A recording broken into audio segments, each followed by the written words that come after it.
ഒരുപാട് തെരഞ്ഞെടുപ്പുകൾക്ക് ഞാൻ പോസ്റ്റർ ഒട്ടിച്ചിട്ടുണ്ട്. ഭയങ്കര രാശിയുള്ളവനാ ഞാൻ. ഞാൻ പോസ്റ്റർ ഒട്ടിച്ച ഒരു സ്ഥാനാർത്ഥിയും ഒരു ഇലക്ഷൻ ഇന്നേ വരെ ജയിച്ചിട്ടില്ല. അതെന്റെ ക്വാളിഫിക്കേഷൻ. എന്റെ അമ്മയുടെ സത്യം. 77 തെരഞ്ഞെടുപ്പിൽ ഞാൻ പോസ്റ്റർ ഒട്ടിച്ച സ്ഥാനാർത്ഥി തോമസ് ചാണ്ടി ഇടിവട്ടേറ്റ് മരിച്ചു. 84 സ്ഥാനാർത്ഥി പാണ്ടിലോറി കയറി മയ്യത്തായി. പിന്നെ മരിക്കാത്ത സ്ഥാനാർത്ഥികൾക്ക് കെട്ടിവെച്ച കാശ് പോലും കിട്ടില്ല. പിന്നെ മൈക്ക് അനൗൺസ്മെന്റിൽ ഞാൻ ബഹുമെടുക്കാനാ. അത് തന്നെ ഞാനും പറഞ്ഞത്. എനിക്കറിഞ്ഞൂടെ? നീ എന്റെ മാനം കളയരുത് ഈശ്വര. ഇവന്റെ കെട്ടിവെച്ച കാശെങ്കിലും കൊടുത്തേക്കണേ. ഇല്ല, ഇവന്റെ കാര്യം എനിക്കറിയാൻ പാടില്ല. ഈ തെരഞ്ഞെടുപ്പിൽ ഞാൻ സ്വതന്ത്രനായി മത്സരിക്കുന്നത് ഇവിടുത്തെ രാഷ്ട്രീയ കച്ചവടക്കാരോട് ജനങ്ങൾക്കുള്ള പ്രതിഷേധം അറിയിക്കാനാണ്. എന്റെ പ്രിയപ്പെട്ട നാട്ടുകാരെ, ഈ രാജ്യത്തിൽ ജനപക്ഷ മുന്നണി സ്ഥാനാർത്ഥി സഖാവ് ജനാർദ്ദനൻ പിള്ളയ്ക്ക് അരിവാൾ അടയാളത്തിൽ വോട്ട് രേഖപ്പെടുത്തി. പ്രിയപ്പെട്ട വോട്ടർമാരെ, KDFന്റെ ശക്തനായ സ്ഥാനാർത്ഥി ശ്രീ ബാലഗംഗാധര മേനോന് ശാന്തിയുടെയും സമാധാനത്തിന്റെയും ചിഹ്നമായ അമ്പും വില്ലും അടയാളത്തിൽ നിങ്ങളുടെ വിലയേറിയ വോട്ടുകൾ രേഖപ്പെടുത്തി വമ്പിച്ച ഭൂരിപക്ഷത്തോടെ വിജയിപ്പിക്കുവാൻ അപേക്ഷിക്കുകയാണ്, അഭ്യർത്ഥിക്കുകയാണ്. ജനാധിപത്യ വിശ്വാസികളെ, നാട്ടുകാരെ, അഴിമതിക്കാരെയും കൊള്ളക്കാരെയും ഈ നാട്ടിൽ നിന്ന് എത്രയും പെട്ടെന്ന് കെട്ടുകെട്ടിക്കുന്നതിന് യുവത്വത്തിന്റെ പ്രതീകമായ കൃഷ്ണകുമാറിന് നമ്മുടെ ദേശീയ മൃഗമായ സിംഹം, ഒന്നും മിണ്ടാണ്ടിരിക്കും, അതെന്നെ ഞാൻ പറയാൻ പോണത്. നമ്മുടെ ദേശീയ മൃഗമായ കടുവയുടെ സ്വന്തം ചേട്ടനായ സിംഹം അടയാളത്തിൽ വോട്ടുകൾ രേഖപ്പെടുത്തി വിജയിപ്പിക്കണമെന്ന് അഭ്യർത്ഥിക്കുകയാണ്, അപേക്ഷിക്കുകയാണ്. ഇലക്ഷൻ ഫണ്ടിലേക്ക് സംഭാവനയായി കിട്ടിയ പണം മുഴുവൻ എടുത്ത് ഇളവാക്കേണ്ട കാര്യമൊന്നുമില്ല. അല്ലാതെ തന്നെ അച്ഛൻ ജയിക്കും, ഉറപ്പാണ്. അത് ശരിയാ. ഇനി അഥവാ തോറ്റാ തന്നെ ആ പണം എന്തെങ്കിലും സൈഡ് ബിസിനസിന് ഉപകരിക്കും. പിസ കച്ചവടോ കുഴൽ പണമോ. തോൽവി എന്ന വാക്ക് എന്റെ ചരിത്രത്തിലില്ല. സ്കൂളിൽ പോകാത്തോണ്ട് അവിടെയും തോറ്റിട്ടില്ല. ഞാൻ ഉദ്ദേശിച്ച എന്നെ തന്നെയാ. വന്നല്ലോ എതിർകക്ഷി. അയ്യോ, ദേ അങ്ങോട്ട് കൊടുക്കടി. വോട്ട് ചോദിച്ച് തെണ്ടി തെരിഞ്ഞ് ക്ഷീണിച്ച് വന്നിരിക്കുക. കുടുംബത്തിന് മാനക്കേടുണ്ടാക്കാനും പത്രക്കാർക്ക് കഥകൾ ഉണ്ടാക്കാനും കോമാളി വേഷം കിട്ടി ഇറങ്ങിയിരിക്കുക. സംശയമുണ്ടോ? കഷ്ടാൽ കഷ്ടം. അച്ഛനെ കിട്ടേണ്ട കുറച്ച് വോട്ടുകൾ പിടിക്കുമായിരിക്കും, എന്നിട്ട് ജയിക്കൂ? അതുമില്ല. അതുകൊണ്ട് ആർക്കാ നേട്ടം? ജനപക്ഷ മുന്നണിക്ക്. യവൻ കാരണം ആർക്കും ഒരു ഗുണം കിട്ടില്ല. ഇവനൊക്കെ ആര് വോട്ട് കൊടുക്കാനാ? ഈ കുടുംബത്തിന് പോലും ഒരു വോട്ട് കിട്ടിവിടാനൊക്കെ. ഇവിടുന്ന് ഒരു ഓട്ടം എനിക്ക് ഉറപ്പുണ്ട്. എന്റെ അമ്മയുടെ അല്ലമ്മേ. അമ്മയുടെ വോട്ട് ചോദിക്കാൻ വന്നേക്കണം. വോട്ട് ചോദിക്കാൻ വന്ന മകനെ ആട്ടിപ്പായിക്കണ്ടായിരുന്നു. സുഹൃത്തുക്കളെ, നിങ്ങൾക്ക് എല്ലാവർക്കും അറിയാം, കഴിഞ്ഞ 25 വർഷമായിട്ട് എന്റെ നാട്ടുകാർ എനിക്ക് തീരെഴുതി തന്നിട്ടുള്ള മണ്ഡലമാണ് ചിറ്റാരിക്കര. അതൊരു പോരായ്മ തന്നെയാണ്. അതെ അതെ, എന്ന് എതിർ പാർട്ടിക്കാർ പറയുമെന്ന് ഞാൻ ഉദ്ദേശിച്ചത്. ചിറ്റാരിക്കരയിൽ നിന്നും കേരളക്കര മൊത്തം KSRTC ബസ് സർവീസ് ഇല്ലേ? ഗതാഗത മന്ത്രിയായിരുന്നപ്പോ ഞാൻ ചെയ്തതാ ഈ നാടിന് വേണ്ടി ഇതൊക്കെ. ഇനി ഈ നാട്ടിലെ പട്ടിണിപ്പാവങ്ങൾക്ക് വേണ്ടി ഒരു എയർപോർട്ട്, അതാണ് എന്റെ സ്വപ്നം. പട്ടിണി പാവങ്ങൾക്ക് എയർപോർട്ട് അത്യാവശ്യമല്ലേ? ലണ്ടനിൽ പോവാൻ, അതെന്തിന്? വെളിക്കിരിക്കാൻ. ഈ നാടിനെ സ്വർഗതുല്യമാക്കാൻ നിങ്ങൾ എന്നെ വിജയിപ്പിച്ച് മന്ത്രിയാക്കി ചിറ്റാരിക്കരയുടെ പാരമ്പര്യം നിലനിർത്തണമെന്ന് ആഹ്വാനം ചെയ്തുകൊണ്ട് നിർത്തുന്നു. ജയ് ഹിന്ദ്. അടുത്തതായി 2 പ്രമുഖ മുന്നണി സ്ഥാനാർത്ഥികൾക്കെതിരെ സ്വതന്ത്രനായി മത്സരിക്കുന്ന ബി കൃഷ്ണകുമാറിന് എന്താണ് പറയാനുള്ളത് നമുക്ക് നോക്കാം. സ്വന്തം അച്ഛനെതിരെ മത്സരിക്കുന്നതാണോ ഇല്ലടൂ? പ്രിയമുള്ളവരെ, ബഹുമാന്യരായ എന്റെ 2 എതിർ സ്ഥാനാർത്ഥികളുടെ മോഹനസുന്ദര വാഗ്ദാനങ്ങളും വീരവാദങ്ങളും നിങ്ങൾ കേട്ടുകഴിഞ്ഞു. നടക്കാത്ത വാഗ്ദാനങ്ങൾ നൽകി നിങ്ങളെ വഞ്ചിക്കാൻ ഞാൻ തയ്യാറല്ല. പക്ഷേ ഒരു കാര്യം നിങ്ങളെ അറിയിക്കാൻ ഞാൻ ഈ അവസരം ഉപയോഗിക്കുകയാണ്. ശക്തമായ 2 മുന്നണികൾക്കെതിരെ മത്സരിക്കുന്ന ഒരു സ്വതന്ത്ര സ്ഥാനാർത്ഥിയാണ് ഞാൻ. വിജയ സാധ്യത വളരെ കുറവായി എനിക്ക് ഇവിടുത്തെ പല പ്രമുഖ വ്യവസായികളും പ്രമാണിമാരും കുറച്ച് പാരിതോഷികങ്ങൾ തന്നിട്ടുണ്ട്.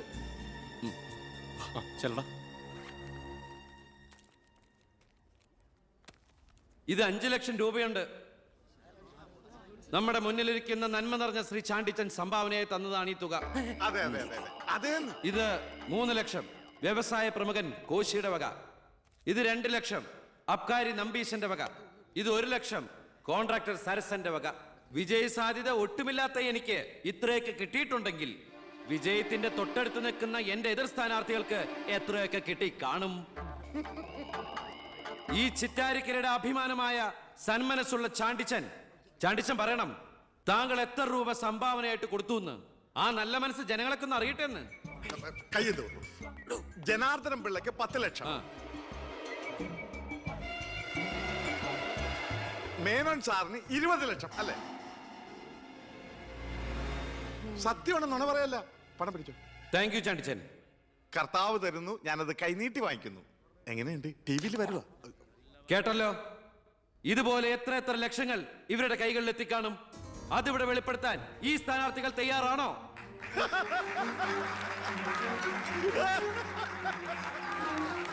ബഹുമാന്യരെ, ഈ പണം കൊണ്ട് എന്റെ പോസ്റ്ററുകൾ അച്ചടിച്ച് ഈ മണ്ഡലം മുഴുവൻ ഒട്ടിക്കാം, ബാനറുകൾ കെട്ടാം, വോട്ടുകൾ വിലയ്ക്ക് വാങ്ങാം. പക്ഷേ ഞാനത് ചെയ്യില്ല. 25 കൊല്ലമായിട്ട് നിങ്ങൾ ജയിപ്പിച്ചു വിടുന്ന ശ്രീ ബാലഗംഗാധര മേനോന്റെ മണ്ഡലത്തിലെ ജനറൽ ഹോസ്പിറ്റലിൽ ഒരു ആംബുലൻസ് ഉണ്ടോ? അത്യാവശ്യ സൗകര്യങ്ങളുണ്ടോ? പ്രിയമുള്ളവരെ, ചാണ്ടിച്ചൻ നന്ദി 5 ലക്ഷം രൂപ ഇവിടുത്തെ ജനറൽ ഹോസ്പിറ്റലിന് ആംബുലൻസിനും മറ്റുള്ള സൗകര്യങ്ങൾക്കും വേണ്ടി ചാണ്ടിച്ചന്റെ പേരിൽ ഞാനിത് ഇന്ത്യ വിഷൻ ഏൽപ്പിച്ചുകൊള്ളുന്നു. ഞാൻ സമ്മതിക്കൂല. സുഹൃത്തുക്കളെ, ബാക്കിയുള്ള ഈ തുക പാവപ്പെട്ട കുട്ടികളുടെ പഠിപ്പിനും ഭക്ഷണത്തിനും അതുപോലെ ആരോരുമില്ലാത്ത വൃദ്ധജനങ്ങളുടെ സൗജന്യ ചികിത്സയ്ക്കുമായി ഈ തുക തന്ന ആളുകളുടെ പേരിൽ തന്നെ ഞാനിത് ഇന്ത്യ വിഷ്ണു കൈമാറുന്നു. ജയ് ഹിന്ദ്.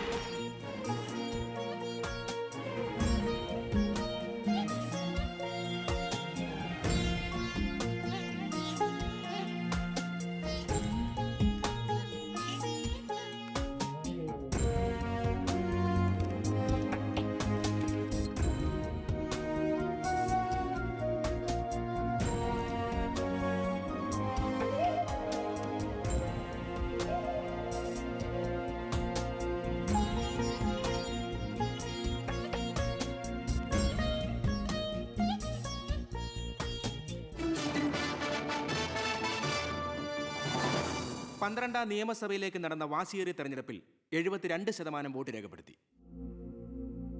വിവിധ കൗണ്ടിംഗ് സെന്ററുകളിലായി രാവിലെ 8 മണിക്ക് തന്നെ വോട്ടെണ്ണൽ ആരംഭിച്ചു. ആകെയുള്ള 140 സീറ്റുകളിൽ ഫലമറിഞ്ഞ 120 മണ്ഡലങ്ങളിൽ KDF 61, ജനപക്ഷ മുന്നണി 59 സീറ്റ് നേടിയിട്ടുണ്ട്. കേരളത്തിലെ മുന്നണി സമവാക്യങ്ങളെ അട്ടിമറിക്കാൻ പോകുന്ന പുതിയൊരു രാഷ്ട്രീയ ധ്രുവീകരണത്തിനുള്ള സാധ്യതയാണ് ഇപ്പോൾ നമ്മുടെ മുന്നിലുള്ളത്. ഒരുപക്ഷെ കേരളത്തിലെ അടുത്ത മന്ത്രിസഭ ഒരു തൂക്ക് മന്ത്രിസഭയായിരിക്കും. ഹലോ, എണ്ണിത്തീരാറായോ? ജനപക്ഷ മുന്നണി സ്ഥാനാർത്ഥി 4612 വോട്ടിന് അച്ഛൻ ലീഡ് ചെയ്യുന്നുണ്ട്. അടുത്ത CM അച്ഛൻ തന്നെ. ഇപ്പോൾ കിട്ടിയ വാർത്ത, പുതുശ്ശേരി മണ്ഡലത്തിൽ KDF സ്ഥാനാർത്ഥി തൊമ്മൻ ചാക്കോ 4000 വോട്ടുകൾക്ക് വിജയിച്ചു. ഇത്തവണയും ഭരണം ലഭിച്ചാൽ KDF-ൽ മുഖ്യമന്ത്രിയാകാൻ സാധ്യതയുള്ള ആളാണ് തൊമ്മൻ ചാക്കോ.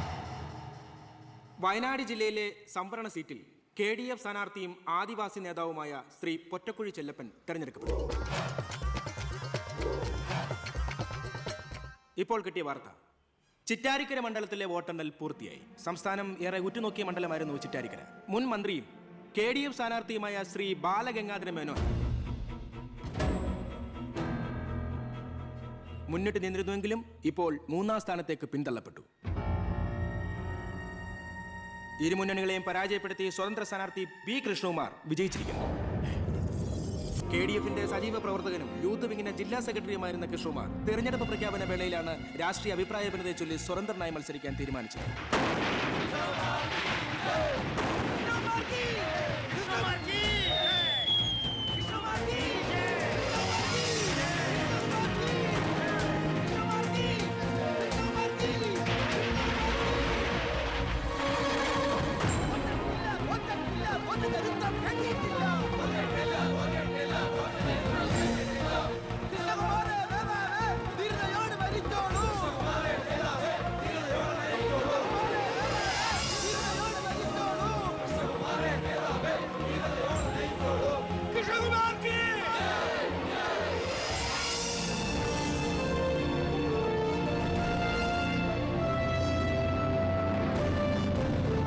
നമസ്കാരം. പ്രധാന വാർത്തകൾ. തെരഞ്ഞെടുപ്പ് ഫലം പൂർത്തിയായപ്പോൾ വ്യക്തമായ ഭൂരിപക്ഷം ആർക്കും ലഭിക്കാത്തതിനാൽ കേരള രാഷ്ട്രീയം അനിശ്ചിതത്വത്തിൽ. ഇരു മുന്നണികളും സജീവ ചർച്ചയിലാണ്. കഴിഞ്ഞ തവണ 100 സീറ്റ് നേടിയ മുന്നണിയാ, ഇത്തവണ അത് 70 സീറ്റിൽ ഒതുങ്ങി. അത് നിങ്ങളുടെ ഭരണത്തിന്റെ നേട്ടാ. അത് നിങ്ങൾ കാലുവാരി കൊണ്ട് സംഭവിച്ചതാ. ഇങ്ങനെ പരസ്പരം പഴിയാരാതെ ഇനി എന്ത് വേണമെന്നാണ് ആലോചിക്കേണ്ടത്. എന്തൊക്കെ പറഞ്ഞാലും മുഖ്യമന്ത്രി രാജിവെക്കണം. രാജിവെക്കാൻ ഇവിടെ ആരും മുഖ്യമന്ത്രി ആയിട്ടില്ലടോ. നമുക്ക് ഇവിടെ ഭരിക്കാൻ പറ്റുമെന്ന് ഒരു തീരുമാനമായിട്ടില്ല. എന്തായാലും 69 സീറ്റ് വെച്ച് പ്രതിപക്ഷത്തിന് മന്ത്രിസഭ ഉണ്ടാക്കാൻ പറ്റില്ല. പക്ഷേ കൃഷ്ണകുമാർ നമ്മളോടൊപ്പം നിന്നാലേ നമുക്ക് ഭരിക്കാൻ പറ്റൂ. എന്നാലേ 71 തികയൂ. കൃഷ്ണകുമാർ അതിന് തയ്യാറാവോ? സീറ്റ് കൊടുക്കാത്തതിന്റെ ദേഷ്യം കാണില്ലേ? ഞാൻ ഇതിനെക്കുറിച്ച് അവനോടൊന്ന് സംസാരിച്ചു. അവൻ ഇങ്ങോട്ടൊന്ന് വരാമെന്ന അർത്ഥസമ്മതം മൂളിയിട്ടുമുണ്ട്. മേനോൻ മത്സരിക്കണ്ട, മോൻ മത്സരിച്ചാ മതിയെന്ന് ഈ മേനോനോട് ഞാൻ 100 വട്ടം പറഞ്ഞതാ. താ കേട്ടില്ല. അതെന്റെ രാഷ്ട്രീയ തന്ത്രം. എന്റെ മകനെ നിർത്തിയിരുന്നെങ്കിൽ പ്രതിപക്ഷം പറയും മക്കൾ രാഷ്ട്രീയമെന്ന്. അച്ഛന്റെ പിൻബലമില്ലാതെ മക്കൾ സ്വയം വളരണം. അവനത് തെളിയിച്ചു. അതിനുവേണ്ടിയാ ഞാൻ എതിർത്തത്. വരണം വരണം വരണം.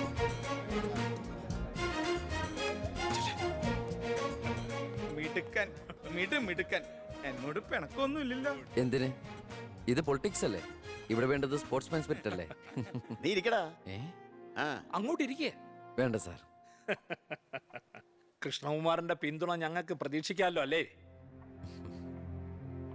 ഞാൻ പിന്തുണച്ചാലേ KDF മന്ത്രിസഭ ഉണ്ടാക്കാൻ സാധിക്കുമെന്ന് എനിക്ക് നന്നായിട്ട് അറിയാം. ചെറുപ്പം മുതൽ പ്രവർത്തിച്ചു പോന്ന പ്രസ്ഥാനത്തിന്റെ കൂടെ നിൽക്കാൻ എനിക്ക് സന്തോഷമേ ഉള്ളൂ. പക്ഷെ ഒരു ഡിമാൻഡ് ഉണ്ട്. ആഭ്യന്തരം എനിക്ക് കിട്ടണം.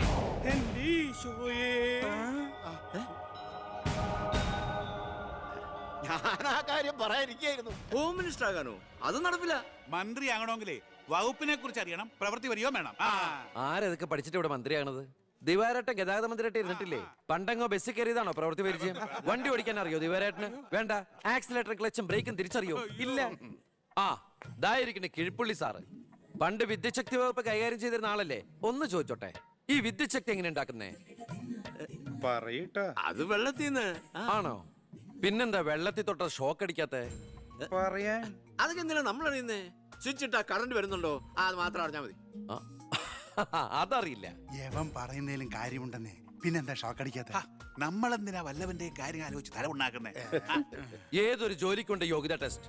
സത്യത്തിൽ മന്ത്രിയാകാനും വേണം ഒരു പരീക്ഷ. ഈ IAS IPS ഒക്കെ പോലെ IIPS, Indian institute of political science, അത് പഠിക്കണം. അല്ലെങ്കിൽ വേണ്ട. മിനിമം യോഗ്യത 10ാം ക്ലാസ് പാസ്സാവണമെന്ന് പറഞ്ഞാ ഇവിടെ ഇരിക്കുന്ന പലരും ഓടിപ്പോണ്ടി വരും. ഈ തെരഞ്ഞെടുപ്പ് എന്ന് പറയണത് തന്നെ ഒരു പരീക്ഷയാ. ആ പരീക്ഷ പാസ്സായവർക്ക് മാത്രമേ മന്ത്രിയാവാൻ പറ്റൂ. അതൊരു പരീക്ഷയല്ല സാറേ, പരീക്ഷണമാണ്.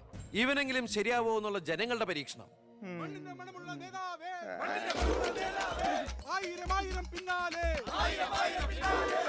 മതി. ഇനി നിങ്ങൾ ഇവിടുന്ന് ജൈവിച്ചോ. ഞാൻ പറയാതെ ആരും നിർത്തരുത്. മണമുള്ള നേതാവേ, ആയിരം ആയിരം പിന്നാലെ.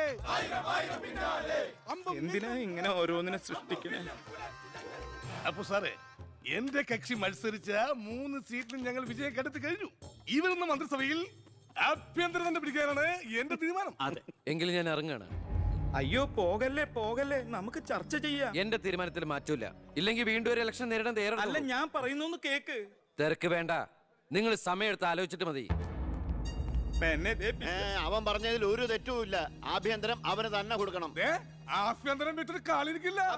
അഭ്യന്തരം എന്ന് പറയാൻ തനിക്ക് എന്ത് യോഗ്യതയാണോ ഉള്ളത്? മന്ത്രിസഭ ഉണ്ടാക്കാൻ അവൻ വേണം. കൃഷ്ണകുമാർ തനിക്കറിയോ? എന്നെ ഒന്നുകൂടെ വന്നേ.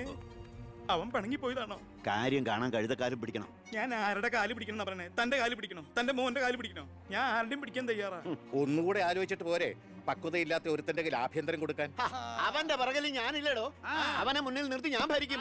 ആരൊക്കെ എന്തൊക്കെ പറഞ്ഞാലും ആഭ്യന്തരം ഞാൻ വിട്ടു തരില്ല. തനിക്ക് കൈയിട്ട് വരാൻ പറ്റിയ ഒരു വകുപ്പ് തന്നാ പോരെ? തരാം. എങ്കിൽ വനം മതി.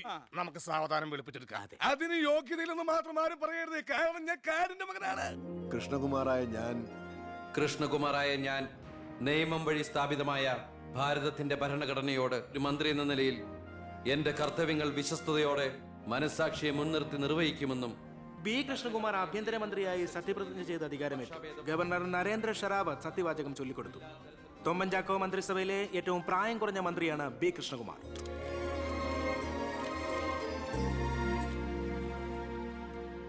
പുരകത്തുമ്പോൾ വാഴ വെട്ടുന്നു എന്ന രീതിയിലല്ലേ ഭൂരിപക്ഷം തികയ്ക്കാൻ ബുദ്ധിമുട്ടിയ KDF നിന്നും നിങ്ങൾ ആഭ്യന്തരമന്ത്രി സ്ഥാനം വില പറഞ്ഞു വാങ്ങിച്ചത്? എനിക്ക് കിട്ടിയ അവസരവും ഉപയോഗിച്ചു എന്നുള്ളത് ശരിയാണ്.